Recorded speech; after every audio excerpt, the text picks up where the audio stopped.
Love that intro. Hi there.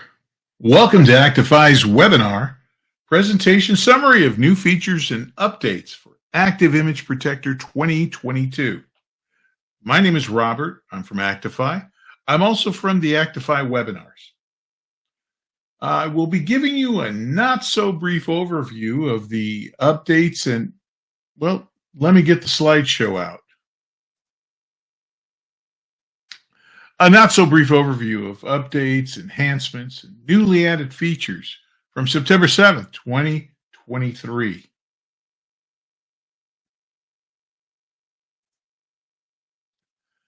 When it comes to system and data protection, these updates will add ease and efficiency to your daily operation. We'll begin by going over a few of our exceptional updates. Actify Storage Server. It's brand new, and it's also included in the ActiveImage Protector 2022 update. The new tracking filter driver has been added to support real-time change block tracking that occurs during backups, consecutive backups, incremental backups. After updating, no reboot is necessary. Also included is quick recovery. Start up a recovery environment without using boot recovery media.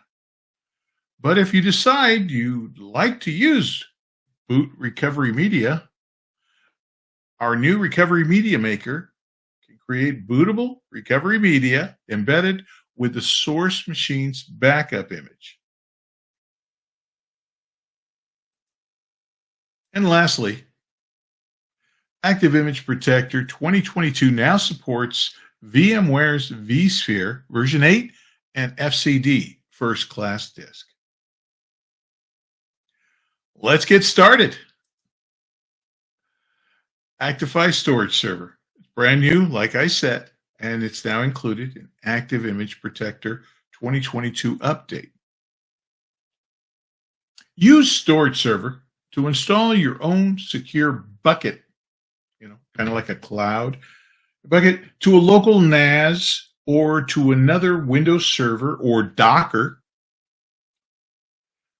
And what we've engineered here is a secure storage destination for your backups that can be isolated from within the network or from anything permeating the network for nefarious reasons like ransomware,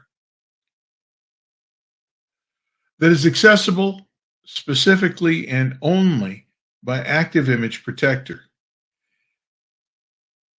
You have enough to worry about without the threat of ransomware or malware or some sort of DDoS attack, or DDoS, denial of service attack. Knowing your backups are safe and secure provides peace of mind and allows you to focus on other IT issues. If you look at the graphic below, we're going to talk about these things, and then I'm going to go over the graphic and explain that, because there are some things there that I haven't said yet. But we have implemented the low latency multi-stream capabilities of the QUIC protocol. It's not only provided a secure data transfer, but safeguards the data in the designated storage server location. And if that's not enough, Actify Storage Server has been engineered to take advantage of cache devices like SSDs or M.2s, which terminology is kind of interchangeable. But that helps deliver faster data transfer during backup and restore. Stick around for a brief demonstration of the storage server near the end of this overall presentation. But again, you look at the graphic, we start with ActiveImage Protector all the way over to the left here. And you're backing up using the QUIC protocol, which means it's safe and secure during the data transfer, to the designated Actify storage server bucket. which has a cache device, which speeds things up into the destination bucket. And same thing, coming back the other direction when you're restoring or recovering. You can take advantage of that as well, saving you time and getting to other things that maybe, well, I don't know if there's anything more important than data recovery, but I'm sure you can find other things that probably occupy your time as well. So to summarize all this, Actiphy Storage Server is an independent, secure destination storage target exclusively for ActiveImage Protector backup image files. Utilizes the quick protocol's low latency and multi-stream capabilities. Is engineered to take advantage of cache devices to deliver faster data transfer speed. And is available for Windows Server and Docker. Let's move on. More added features. Boy, this is fun. Management Web Console. Well, we can't give you something that is robust as Storage Server and have no way to interface with it. So we are providing you with a Management Web Console. You can, this Management Web Console includes, it's an included browser-based console for Actiphy Storage Server, and it provides a clean and efficient interface for managing, monitoring, and configuration for Storage Server. If you'll look at these screenshots that we've taken, you're probably familiar with the 3-pane interface there that you've seen on so many other apps, including ActiveImage Protector's Activizer, etc. You can add buckets and you can configure disk quotas. How much of the disk are you going to dedicate to a bucket? You can configure the cache settings for the devices that you may be utilizing. And again, that Storage Server, taking advantage of technology that's there that is going to help improve performance, make things run more efficiently, whether it's backing up or whether it's restoring. So to summarize, the Management Web Console, a browser-based console to manage and configure Actiphy Storage Server. And the supported browsers include Google Chrome, 59 if you're counting versions or later, Microsoft Edge, 42 or later, and Apple Safari, version 12 or later. Let's go to the next slide. New tracking filter driver has been added, reintroduced. Supports real-time change block tracking. And did I mention, after updating the tracking driver, no reboot is necessary. So, as we take a look at the bracket here, we have just a general image showing blocks that are occupied. Sometimes they change because things are written to the blocks, things are deleted, but we're saving those change blocks and we're placing them in a brand new incremental backup file every time. So you're saving your backups. Only the block changes are saved in an incremental backup file. Not the whole thing is not backed up, only the blocks that have been affected. This greatly reduces incremental backup times.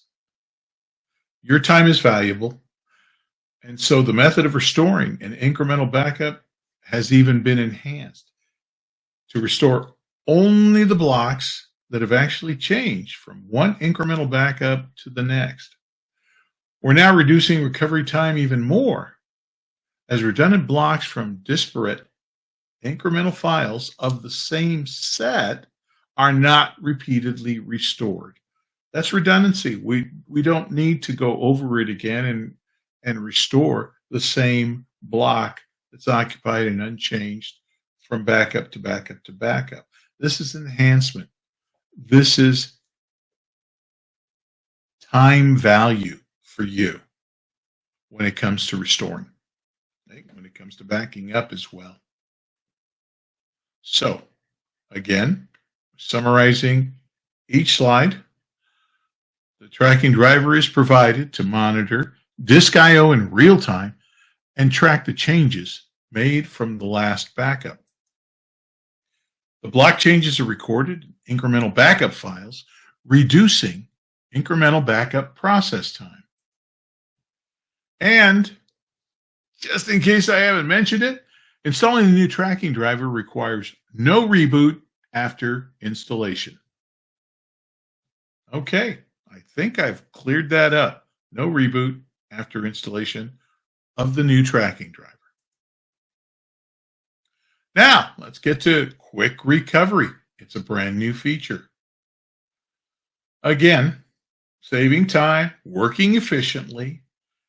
If a system failure occurs because of a software installation or an operating system update, with quick recovery, you can automatically start the recovery environment without the need for boot environment media, USB drive, CD-ROM, DVD, external hard drive. And you can also select a specific restore point from the backup for an immediate recovery. Take 2 steps back before anything happened so we can figure out how to get the software on there without this machine, having a failure, so to speak. There's no need to find your recovery media because even, where you're going to keep all your USB drives and your flash drives, the recovery procedures complete on the restore target machine. I don't know. It's almost like having I guess it is having a partition that has an updated image of or a recovery point in time already stored on the drive, so that if something comes in and makes the drive inaccessible, or not inaccessible, but the operating system goes wacky because of an update or an installation, you can drop back a couple of steps by selecting a recovery point before that was there before the point of failure. All right. And again, let's summarize. Start up a recovery environment without using boot recovery media.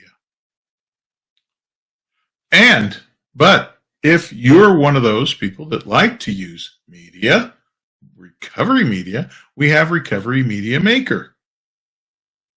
With Recovery Media Maker, you can create bootable recovery media or an ISO using an embedded source image. And this makes it an ideal disaster recovery solution. But just a quick clarification, so there's no confusion whatsoever. No, I'm not going to say that you don't have to reboot if you install the filter driver, or when you install the filter driver doing your update. Recovery Media Maker has not replaced the WinPE Builder utility. It's still included and can be found in the ActiveImage Protector ISO, or it's available for download. So we got that out of the way. There you go. We haven't gotten rid of anything because now we have Recovery Media Maker. But now you have a customized disaster recovery solution that is built for specific system recoveries. You may have a system that has a specialized purpose. This is ideal for that. You can pick it from the interface on the ActiveImage Protector console. And again, the little graphic here shows optical media. It shows a hard disk drive. It also represents an ISO file. So those are the three ways you can get a specialized, machine-specific backup image as your recovery media. Again, optical media, DVDs and Blu-rays, various USB media, USB hard disk drive, and an ISO file. Word of note, recovery can be performed on dedicated recovery media alone, like the built-in optical drive. It allows for recovery even if the network is not available because maybe you just boot up to get into the ActiveImage Protector interface. It's kind of a light version of the one that's installed. But if the network's not available to access any backups that you store on the network, or you can't access because maybe that machine's a little bit more secure and no one's allowed to attach anything via USB, you can still use a Blu-ray disc off the optical drive and let it recover on its own. Okay. All right. Ideal disaster recovery solution with an embedded source backup image. Let's move on. Let's go with the enhancements now. By the very definition, an enhancement is an increase or improvement in quality, value, or extent. Are you employing tape backup as part of your backup solution? We have added an erase feature for supported tape media. All you have to do is check out the README or the tech notes to find out which media we do support. Now, as far as I'm concerned, that's convenient. Rescue Boot now includes the option of using Windows ADK as a source for building a boot system on a machine which does not include our Windows RE. And gosh, if that's not enough, Rescue Boot can be operated from the remote console. Very, very convenient. More enhancements. Gosh, if that last slide wasn't just enough, we have more enhancements. We've updated the image file format. Efficient. It's more better. Making deduplication the default compression method and making the image file P2V ready. Much better. And now much more better. Booting into safe mode. Now use ActiveImage Protector while in safe mode. And again, when it comes to system and data protection, these updates add ease, efficiency, and convenience to your daily operations. Oh, wait, there's more. Even more enhancements. Did I mention the tracking filter driver has been reintroduced to support real-time changed block tracking? And after updating, no reboot is necessary. If you use Dropbox, short-term access tokens are now supported. And ActiveImage Protector 2022 now supports, well, with the update, now supports VMware's vSphere version 8 and FCD first-class disk. I think I may have mentioned that. And now, before we conclude our webinar, we would like to present a short demonstration of Actiphy Storage Server's Management Web Console. Okay, here is the Actiphy Storage Server Management Web Console demo that we mentioned during the slideshow. We'll be demonstrating the web console from a Microsoft Windows 2019 server. And to confirm, we have an open MS32 window that verifies the operating system. Let's begin by familiarizing you with the rest of the system's configuration that's pertinent to this demo. We'll start with the other live icons on the taskbar. This first icon opens and displays the Hyper-V Management Console. We currently have 2 configured virtual machines listed as one running Windows 10 and one running Windows Server 2016. Now, the Chrome web browser icon opens and displays the actual storage server console. We'll begin there. Maximizing Chrome brings us to the Web Management Console dashboard.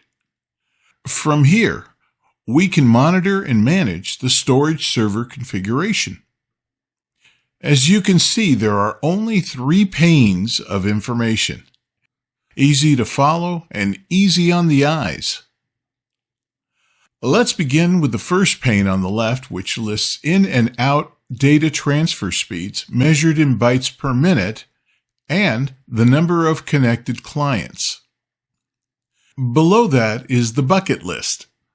No pun intended, but feel free to chew on that for a second. The only bucket listed here is a test bucket. When highlighted, click the gears to open the bucket configuration dialog box. From here, we provide a name and path for the bucket. We can set the capacity of the bucket as we take into account the overall capacity of the disk's available space.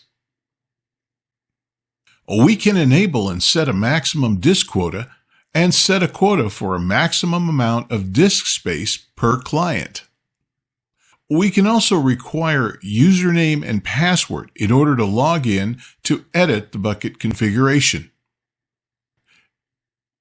Below that is displayed the client list of systems that are configured to send their backups to this storage server. Now let's click on Add Bucket, and the dialog box appears to create and configure a new bucket for backup images. The third pane below displays an event log. By clicking on All, you can view all events pertaining to starting and stopping the storage server and any time a bucket is created, deleted, or edited. Highlighting Storage Server reports the number of times that the storage server has been started or stopped. Highlighting Web Server reports the number of times that the web server console has been started or stopped. Connections logs the number of times that a client has connected to the storage server or has disconnected from the storage server. And finally, under Client, lists the systems that have been configured to use storage server as a backup target location. For convenience, clicking on Help will open another tab enabling you to quickly access and toggle back and forth as needed from Help to Console.